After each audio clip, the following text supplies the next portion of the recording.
உச்சகட்டத்தில் இந்த Russia America வார் அப்படின்றது வந்து நீங்கள் 1970s இல்லை வேர்ல்டு வாரில் அந்த மாதிரி டைமில் பார்த்துருக்கலாம். யுஎஸ்எஸ்ஆர் அப்போ இருந்த சோவியட் யூனியன் அவ்வளோ பெரிய ஒரு கண்ட்ரியே வந்து மேனேஜ் பண்ணி இந்த மாதிரி வார்லெல்லாம் கிங்கு மாதிரி இருப்பாங்க அவங்க. ரஷ்யா சொல்லப்போனால் தே ஆர் த கிங்ஸ்.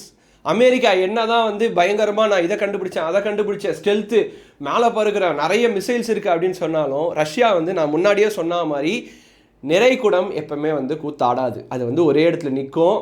நிறைய விஷயங்களை பொறுமையாக பண்ணோம் அப்படின்ற மாதிரி ஆகஸ்ட் 2 நடந்த ஒரு ஆகஸ்ட் 2, 3 இந்த 2 நாளில் நடந்த விஷயம் மட்டும் பாருங்கள். ரஷ்யாவோட எக்ஸ் பிரசிடென்ட் டிமிட்ரி என்ன சொல்லியிருக்காருன்னா, இந்த ட்ரம்ப் இப்படி தான்ப்பா காமெடி பண்ணிகிட்டே இருப்பார், இந்த 24 ஹவர்ஸில் நான் வந்தால் வந்து எலெக்ஷன் மேனிஃபெஸ்டோவை நான் ஸ்டாப் பண்ணிவிடுவேன், வாரம் ஸ்டாப் பண்ணிவிடுவேன், உலகத்தில் எந்த வாரம் நடக்காது அப்படின்னு சொல்லி சும்மா காமெடி பண்ணுவார் அப்படின்னு வந்து டிமிட்ரி, அவர் வந்து எக்ஸ் பிரசிடென்ட் ஆஃப் ரஷ்யா, அவர் சொல்லியிருக்காரு.